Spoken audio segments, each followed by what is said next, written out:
Hi, everybody. I'm Brittany Lewis, a breaking news reporter here at Forbes. Joining me now is politics reporter Sara Dorn. Sara, thanks for coming on.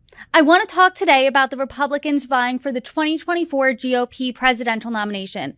Let's start with some news from this past weekend. Former Vice President Mike Pence, who hasn't announced yet but hasn't ruled out a 2024 run, said that, quote, Trump was wrong leading up to January 6th, and his words were, quote, reckless. This is arguably the strongest criticism of Trump from any Republican who is potentially running in 2024. Why are Republicans who are either in the race or thinking about joining the race so hesitant to criticize Trump over January 6th? Well, as we know, January 6th exposed a lot of divisions within the Republican Party. The GOP knows that Trump still has a strong base of supporters, and many of those supporters believe that the election was stolen from him, and they were therefore justified in storming the Capitol. I think Kevin McCarthy and his reaction to January 6th is a prime example of this. You know, in the days after January 6th, he held Trump accountable on the House floor, saying that he bore responsibility for the insurrection. However, he later voted against Trump's impeachment.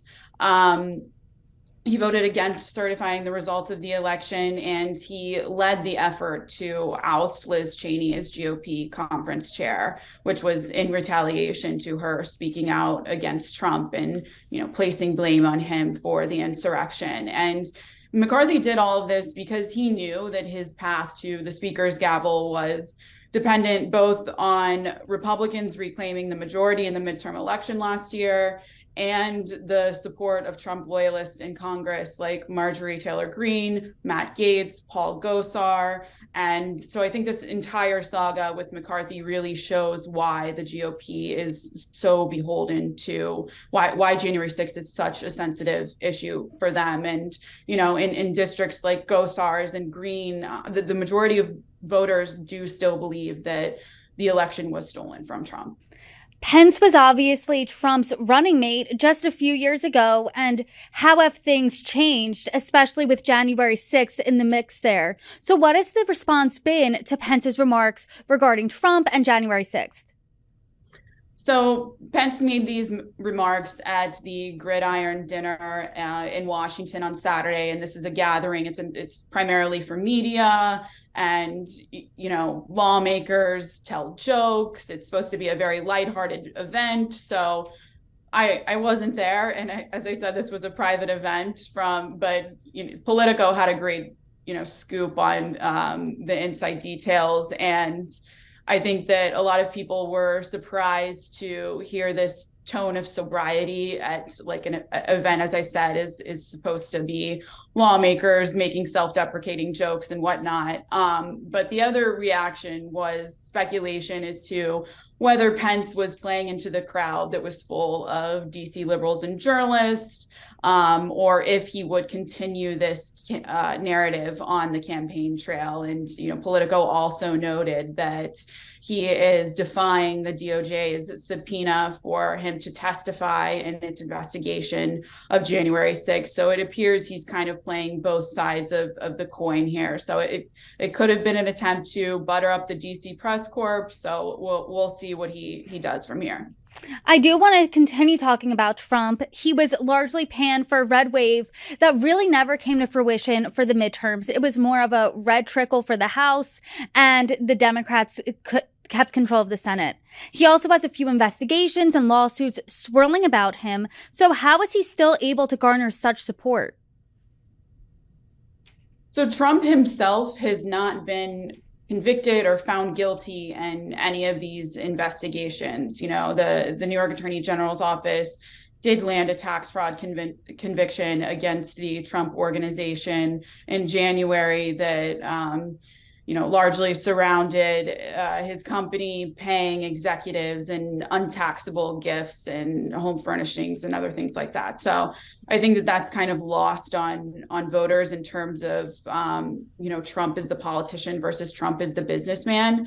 There's an interesting CNN poll out today that my colleague Allison Durkee wrote about that I think really speaks to how beholden that some Republicans are to Trump. 63% of Republicans still believe that Biden did not win the election, but of those, only 52% believe there is solid evidence that he did not. And what's interesting is in October, the same percentage of Republicans believed that Trump was the true winner of the election, but a larger share believed that there was solid evidence. So the poll numbers suggest, the decline in the belief that there was solid evidence without any decline in the belief that Trump won the election shows that a lot of Republicans are basing this notion on suspicion alone, and no evidence is actually going to change their minds that Trump was the winner.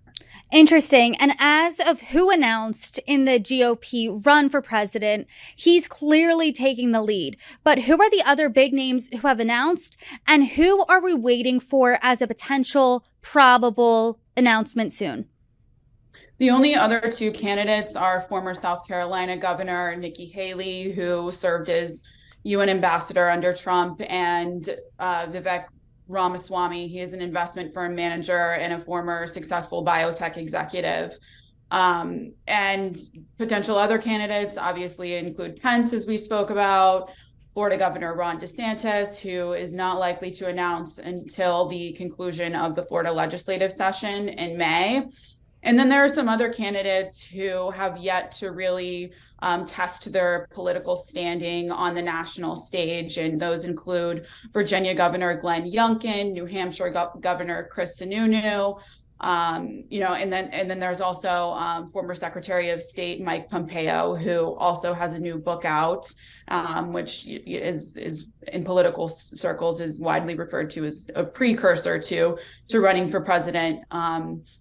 So I think that those two governors, Sununu and Youngkin, are people who could emerge later in the cycle is real viable contenders, but we just don't know that yet. And the other person I want to mention is South Carolina Senator Tim Scott, who has embarked on what is being referred to as a listening tour, where he's testing his political messaging strategy in many states. But definitely right now, the top three contenders, according to the polls, are Trump and DeSantis, which with the more than 75% of votes combined, followed by Pence. DeSantis and Pence haven't announced yet. DeSantis is way ahead of Pence in polls that I've seen too. Pence is third, but DeSantis is at some points neck and neck to Trump, but always number two to Trump. So what about the Florida governor is appealing to so many GOP voters?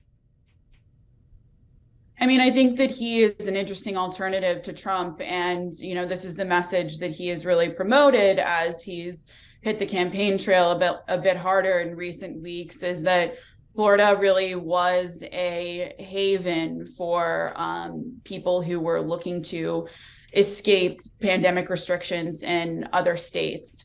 So I think that is an appealing messaging strategy, and he's very popular in Florida. He was the first Republican gubernatorial candidate to win an election with the support of Miami-Dade County since Jeb Bush.